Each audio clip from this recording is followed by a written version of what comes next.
Aloha mai kako. You are watching Hawaii Political Reporter. Ladies and gentlemen, we are joined now by Bruce Burk, a law student at the University of South Carolina. He is also the owner of a business consulting company called Burk International Consulting, LLC, and he's clearly on the show today to embarrass himself for the sole purpose of promoting his business. Bruce, thank you for taking the Kokesh Challenge and joining us today. Welcome to the show. Thanks for having me. So if you would please introduce yourself by way of explaining what is Burk International, what do you do, and what are you doing studying law right now? Well, yeah, I am studying law right now. I just finished up my second year, and I'm going to practice mostly in property law. Previous to law school and during, I have run a consulting company, like helping to start brand new businesses, and that's basically it. Very cool, very cool. So you're providing for the efficient distribution and utilization of resources to maximize human happiness, doing God's work, promoting the free market. Exactly. Excellent, excellent. Now, you describe yourself as a traditionalist and advocate for unicorns. Oh, I'm sorry, not unicorns. Constitutionally limited government. I mix these imaginary things up all the time. So tell me, what does it mean then to advocate for a constitutionally limited government? Yeah, well, and thank you for having me on. Basically, what I mean by that is if I were to point to the best example of what a government should be, given that government is a necessary evil. Well, hold on. Before we get into this, let's agree on terms, because this is very important to before we start talking past each other. Perhaps, what is your definition of government? I knew you were going to ask me that, and I actually have an entire list of your previous points from your other videos prepared to respond. Wow, excellent. So you ask people what is government all the time, and I find that funny because every time I hear you say that, I think that's basically you're making a Platonic argument by definition. And to me, there is no Platonic abstract definition of what government is, because government is a man-made creation. It doesn't exist apart from what people have created it to be. Right, and as our last guest pointed out, the word government can be used to say, something based on voluntary interactions like church government or community organization, or like a condominium government, but that seems like a stretch of the term. When we talk about it, we're using it though in this context, in the political context, to describe a specific kind of organization. So at least for this conversation, give us a working definition for government then. Right, and my position is that I disagree that there is an objective definition of government. I believe that government is a subjective thing based on the time period that you're in, based on where you are, and based on what people in a specific society have decided it to be. Okay, fair enough. So we can go forward with that. And the other thing you always say is that, and I know what your definition is of government. Your definition is that government is the initiation of force, right? Or the monopoly on the initiation of force. And I always think that when you say that is a complete fallacy of composition, because basically what you're doing is you're defining something by a certain quality of it, and you're ignoring everything else about what a government is. Okay. So I think that definition that you have is wrong. Okay, fair enough. Well then, please continue. What is a constitutionally limited government? Well, like I was saying, if you're asking me what kind of government we should have, I will point to what I mean by traditionalist that I am, is that the early founding of our country is the best example of what a government should be. And I believe that a return to the traditional values of American society is the best example of what a government should be. Okay, well, let me just clarify then. So for a traditional American government, you're talking about the imposition of slavery, lack of recognition of basic human rights, universal economic rights, voting rights only for landowning white males. You're talking about the territorial monopoly. You're talking about the Barbary pirate wars. You're talking about the suppression of the Whiskey Rebellion. Is that what am I correct in that? No, obviously there are certain things that they got wrong, but the general, minus certain exceptions, the general founding of the country. And see, here's another thing that you do constantly, is that you argue and you define things based on the worst of their qualities. See, anybody can look up the early founding of American society and point out all the good things that happened in the founding of our country, the spin away from monarchy and all the problems that we had in England. And so what you're doing is you're saying, well, government in the early days is all these negative things that I've cherry-picked and listed for you. Fair enough. So, all right, we've got someone who's sharp here, but we still got to get into these finer points then. So what were the good things that the early American government did?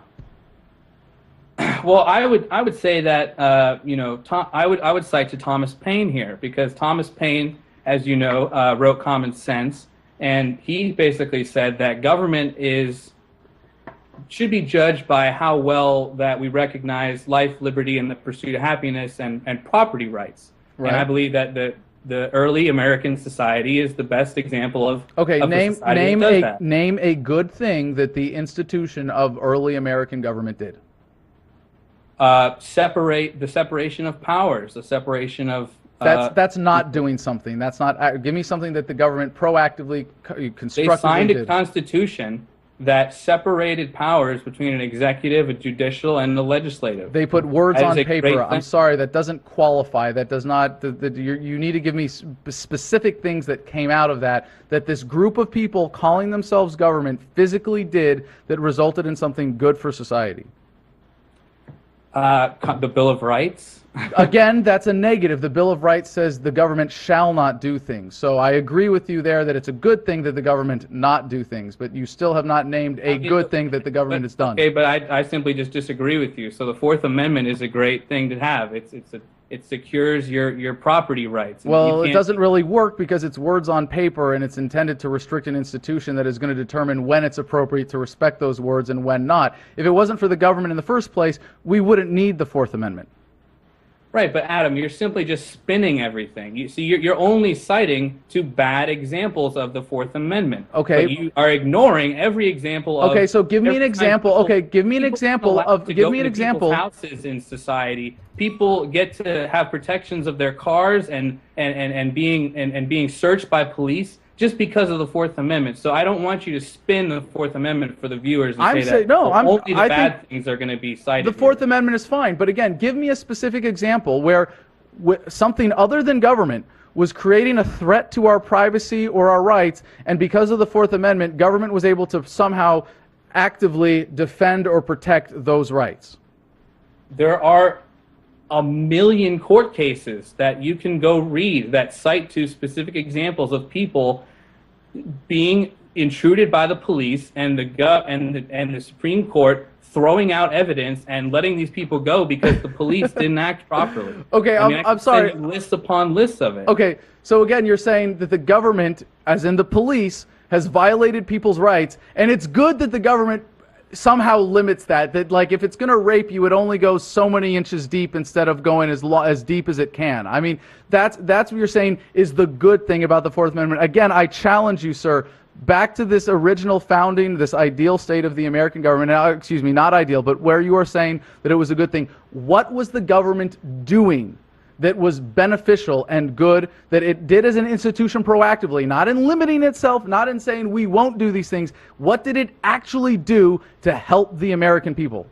Right, okay, but see, I reject the premise that you're giving me. I believe government is supposed to be, again, going back to Thomas Paine, it's protecting people's life, liberty, and property rights. Okay, but so again, you're only, hold on, but you, hold on. It does those things. You have only, hold on, but you have only given us examples of the government limiting itself. Again, no. Of the people limiting the government. Okay, fine. The people. Okay, so limiting the government. We need to limit the government because the government's bad. But what is the goodness that government does that makes it worth us having to have this thing that needs to be limited? I mean, if the government didn't exist, we wouldn't have to limit it. Now, I'll give you a hint here. Okay, because you can make some legitimate cases. You can say, well, the government provides public safety services with the police.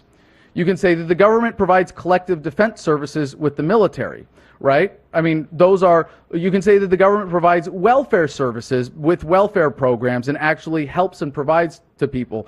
And then I would make the case, well, those are all great legitimate things. I believe in defense and security. I believe in public safety. But I believe that also, and I believe in welfare. Welfare is awesome. Helping poor people and disadvantaged people is a great thing to do. I enjoy doing it myself. But when you say, well, we need the government to do that, well, in all, as you would, I'm sure, admit, all of the things that government needs to do in order to make those things possible are based on violating property rights through taxation, correct? I'm glad you brought that up, because you also say in most of your arguments that taxation is theft and whatnot, and it's morally wrong to steal and stuff. And I would flip that argument back onto you and ask you, based on what system of morality is it wrong to take stuff from people? Based on the concept of property rights that comes from self-ownership. I believe that as an independent human being, just by virtue of being alive, I own myself. I think that's a reality of nature. I'm glad you brought that up too, because I want to reject that argument too. Okay, now maybe there we can have a more interesting conversation, because if your arguments are premised on the rejection of self-ownership, then we can get to something more legitimate. But yeah, okay. I own myself. Hold on, let me just, for the sake of the audience here, I know you're familiar with this idea, but because I own myself, if there is unclaimed property in nature, this is the Lockean concept of property rights. If I cut down a tree and build a cabin, I own the cabin because I've mixed my labor with it. I own the product of my labor. I am using natural resources, and I then claim it. Anything that I then trade for willingly in exchange with other people, I own it. That's the basis of property rights. That's the system of, and so the system of morality is based on respect for that concept of property rights. So please continue. You want to challenge self-ownership? Yes, and I believe that it's insulting to any person that you say this to, that you would say that people are property, because you are not property. I am my property. You cannot own yourself because you are not a piece of property. You don't have title to yourself. It's insane to say that. And the other problem with that is that you are splitting yourself into two people. So I would ask you, which part of you is the owner and which part is what is owned? It's the same. That's why it's called self-ownership. By the virtue, by the virtue. You're basically saying I am that I am. No. It is by virtue of being an independent human consciousness. I am able to exercise domain over my body. Okay, that's fine. But I reject the property that people are property. And I'm asking you again, like, it's morally wrong. You say it's, the non-aggression principle. It's morally wrong to initiate force against people. And I'm not sure. And I read most of the religious texts that there are, the Bible, the Quran, and the Jewish scriptures, the sutras. And I can't find a religion that supports what you're saying. So what moral system are you basing this off of? The philosophy that I get from observing the world around me and what I think is going to, what I would like to see respected. It is certainly based on my subjective belief that I own myself, but I think that enough people would agree with that. I think saying that you don't own yourself is a kind of twisted, perverse version of reality. And most people would say... You don't own yourself because you're not property. You just are. So what is property? Again, we're going back to these Platonic... argument by definition. No, this isn't open. Again, I'm willing to accept for the purpose of this conversation, what is your definition of property? How are you using the word? Okay. Again, I want to premise that property is an invention by man. There is no objective Platonic definition of what property is. Agreed. So it's property in legal terms is a collection of rights. You have the possession of something, you can have title to something, right to distribute it, right to destroy it. That's generally the four property rights that come with having property. Now let me ask you to make a fine distinction then here. If you define property that way, right, of whatever, does that not also apply to me using my body? Because what is me? I could say, my brain, if I cut my arm off, am I still me? Do I own that arm if I cut it off? I'd like to think so, but also then if it's attached to me, I get to exercise domain over my arm and use it as I see fit, and for someone else to interfere with that would be tantamount, at least even by your definition, of a violation of my property rights because I feel that I own my body. Well, again, the problem with that is that your basis for that argument is basically only your own opinion. It's only your subjective definition of what morality is. And again, you're basically calling your arm property. Okay, hold on. You're a human being. No, if I may, the first part of that I do in a sense agree with. But I would like to then put it to the audience, put it to the world. Do you, as individual human beings, would you like to own yourself? Would you like to be able to breathe and exercise your body the way that you see fit without forceful interference, having that respected even by Mr. Burke's definition of property? I would argue that by virtue of asserting an answer to that question, by simply saying yes or no, you are asserting self-ownership. You are exercising those rights to use your body based on the choice that you make. I think that's a pretty universal feature of human nature. I could be wrong. There could be people who say, I would rather be owned by someone else. I would rather not claim that right to my body, or I would rather not have, as you describe, any sense of ownership over myself as a person because I am not property, as you say. So that's my assumption, and I'm totally open to having that challenged. Right, and we can agree to disagree here, but I think that your ability to do what you want with yourself is defined is by virtue of you being a sentient human being. It's not based on property rights. And you can't look at the entire world and everything in it and just only see property. You have to separate people from property and see that we are different than ownership. Like you can't own yourself because there's no line between you and what is owned. Like you can't separate the two, so you distinguishing them is actually invalid. That's the point, is that you should not separate the two, that by virtue of owning yourself, everything that you have a legitimate claim to that flows from that is also legitimate as property. Yeah, but I don't see how you're in your separating sentence. them. You own yourself. That's two people. You can't own yourself. No, you got to make a better argument there, because no, and I'm saying please do, but no, the simply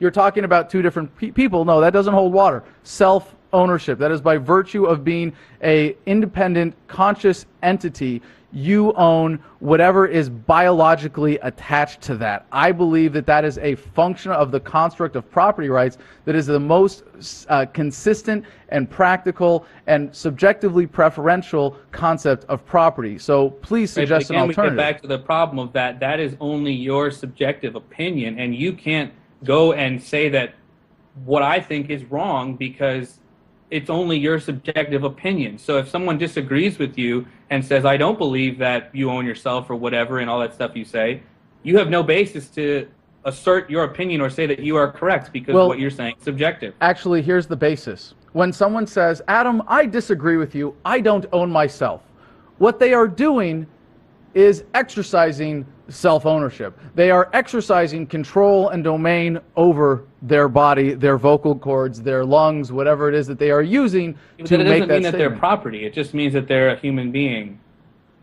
Well, what is your definition of property? I exclude human beings. No. What is your what is your definition of property? One more time. Property is a collection of rights. The right to use, dispose, destroy, exchange. The right to use, as in the right to use your voice to voice a dissenting opinion. Right, but you don't use yourself. You are acting. I do use myself. I use my vocal cords. I use my fingers when I type. I use my video camera. That's fine, but I'm just gonna have to agree to disagree that I don't believe people are property. Okay, then what are people? If I can't own myself, what is my relationship to my body? Sentient beings with natural rights. Okay, I'm a sentient being with natural rights. Does that include the right to use my body for what I want to use it for? Without forceful interference. Does that mean that I can use my body? Sure, it does, but I don't. So what's think hold on. So what's the distinction? What's the distinction? Not a property right. Okay, hold on a second. So if I have a right to use my vocal cords to speak, I have a right to wave my hands and gesticulate, how is that different from the right that I have of property? I would assume, now forgive me for making this presumption, that I own this phone. Actually, I think Verizon technically owns this phone because it's under contract or some other crap like that. But let's pretend I own this phone, right? Do you agree that I own this phone and that allows me to use it to communicate?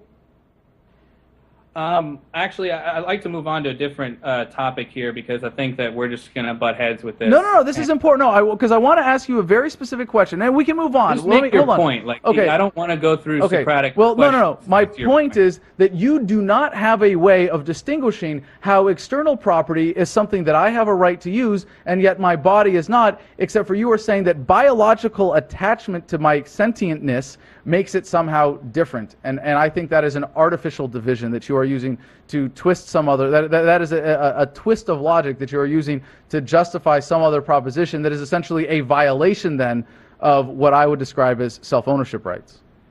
Okay, and I just simply disagree, and again, I'll repeat that people are not property, and you can't define what people do and how they act based on property rights. Okay. Another argument that I want to make to you is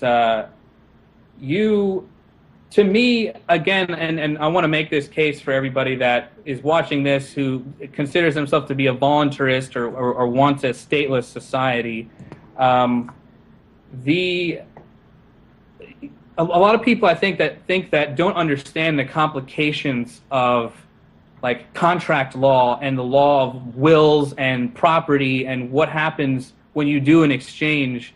And I don't think that you guys have made the case for how disputes are going to be resolved. And my main conclusion is that people who want a voluntarist society must be or are the descendants of pirates, because essentially that's what you want. You want a society where we're all pirates and there is a sort of a code, like the code of the non-aggression principle and whatnot. But really it's whatever we want to do, and the only people that are going to limit us are other people. And I encourage you to go look. Actually, there's a place where this is actually happening that you could actually go to and live in a voluntary society. It's called I don't even know how to say this. It's called XEER. It's in Somalia. It's the Somalian court system.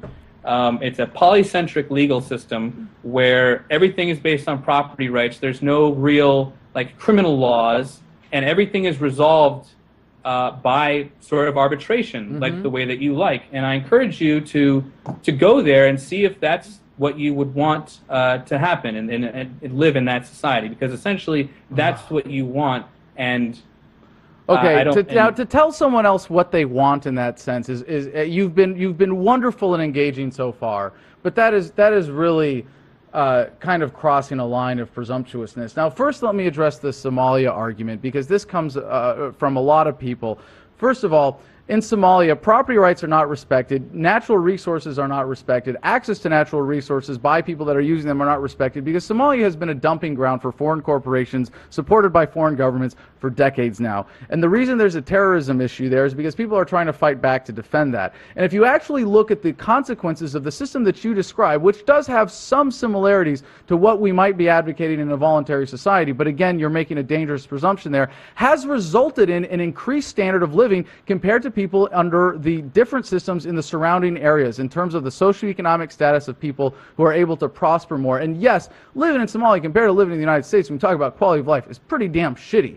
But if you look at the exact things that you are describing and attributing to that shittiness, you are missing the fact that in places where you have similar circumstances in economics, they are actually better off under those systems. But finally, what we are advocating as voluntarists is simply a society in which there is no initiation of force institutionalized in a thing called government. And that what you are saying is that you have, because you cannot imagine a way for disputes to be resolved without government, you're going to twist all this logic and say now you don't actually own yourself. And I think that's what's led you down this, and I applaud your attempt at intellectual consistency, but there's a flaw here when you're saying that we cannot resolve disputes without a coercive government, because obviously most disputes in society today are resolved without turning to government. If anything, turning to government leads to horrible results in disputes. It leads to an incredible waste of resources, as I'm sure you know as a lawyer, and perhaps this is what you're really advocating for. And I will say, sir, you will make a fine lawyer with these kinds of skills and your analytic abilities. I do not mean to demean you personally in any way whatsoever. I think you're going to make a fine lawyer, but that might not necessarily be a compliment. So if you look at the current legal system that we have in the United States or in any country, it results like anything else in waste and abuse and a horrible divorce from justice, whereas if anything, under a voluntary system, we could find ways, and this is the most important thing that we say as voluntarists, as proponents of the free market, in a free society, we don't know. We cannot presume. We can only make guesses as to what the wisdom of millions of people interacting non-violently will provide. Anything other than that is imposing some kind of view of a central planning authority. Bruce, please, your final thoughts on all of this. I guess what I would leave you with is that I think in your response to the Somalia argument and based on what America is, you reject things because they are not the perfection of what you want. So I would submit to you that in the United States, we do have, to a large extent, a voluntary society. And what I mean by that is the average person, yes, can engage in a contract to have their proceedings arbitrated, where you don't even go to court, you never see anybody in the government. Yes. The average person in the United States is, wakes up, goes to work, comes home, and doesn't interact with force because we have this institution that keeps things in order. No, hold on a second. Hold on. See, you say that we don't live in a voluntary society because we don't live in a 100% voluntary society. And I say to you that it's not a matter of yes or no. It's a matter of percentage. I agree. No, and I have said this. Hold on. I have pointed this I can go out. wherever I want. Sure. I can marry whoever I want. I can go wherever I want, and that's all voluntary. So it's a fallacy to say we're a completely non-voluntary society. And I think that your rejection of the Somalia argument is very poor because you're saying, oh, well, that's not a perfect example of what my voluntary No. Hold on. And for people that it is exactly what your voluntary society is. Simply because it's not a perfect example. And that in and of itself is a fair point of a critique. But the argument from evidence is irrelevant in this case. And I've made this statement before, and I applaud you for doing your homework. But you did miss this one point and presumed that I haven't addressed this, because I have said that a voluntary society is not one of perfect universal nonviolence. That is the unattainable ideal. The moment someone gets drunk and punches somebody in the face, for the owner of that face, it's not voluntary. Certainly understand that. And I agree, yes, it is a spectrum. Some of our choices that we make are truly made independent of the threats of coercion that we face around us. But my definition of a voluntary society is one in which the general paradigm is rejection of coercion, rejection of any violation of self-ownership. And the product of that is no institutionalization of violence and coercion, which is how I would define government, to go back to that. But more importantly, I acknowledge that this ideal is not something that is what I am proposing is not utopian, because I agree that there is a utopian ideal at that end of the spectrum that is contrary to the reality of human nature. But we can at least not institutionalize. You want people to be at a certain state of human nature where we're all going to enforce ourselves. Nope, that's not true. That's not true. That's not true. Again, you're making a presumption. I am saying that in the institutionalization of use of force, that it is only done voluntarily, that it is not done as government does with the presumption that you do not own yourself, which is the crux, I believe, of your argument. But you make the case that America is relatively voluntary. You say you get up and go to work. Now, I would argue you are correct to the point that most Americans are voluntarists. Most Americans do not believe that it is okay to control other people by threatening them with violence. Most Americans go about their daily lives without that. But you cannot tell me that when that American goes to work and half of the money that they earn through that interaction that they choose is taken from them and goes to government, that is anywhere near our side of the spectrum of a voluntary free society. Bruce, that's all the time we have for this, but I really appreciate it. It's been a lot of fun. You're going to be an incredible lawyer, but I hope that you'll consider this, and I hope that you'll go back and consider these issues. And I do very much enjoy this kind of conversation and being challenged on these most fundamental presumptions. I don't get this very often, and it's really been a pleasure to be challenged by another great mind. Thanks for joining us, Bruce. Thank you. Thanks for having me. Do you have any website you'd like to plug for Burk International Consulting, LLC? No, I will soon, but I don't have anything to plug. But just thanks for having me on. All right, thanks, man. Appreciate it. That was our first official contestant in the Kokesh Challenge. How'd you think that went? My balls. You shouldn't touch them. And he didn't. Yes, it started. And film what happens. A TSA agent's face is like right in front of this thing. Covered American Constitution 1913, corrupt in the system, devalue dollar, hyperinflation, the Federal Reserve, controlled by Lucifer. He can see you lying in your eye. Bye. You know can hide from Judge Jesus Christ. Hallelujah.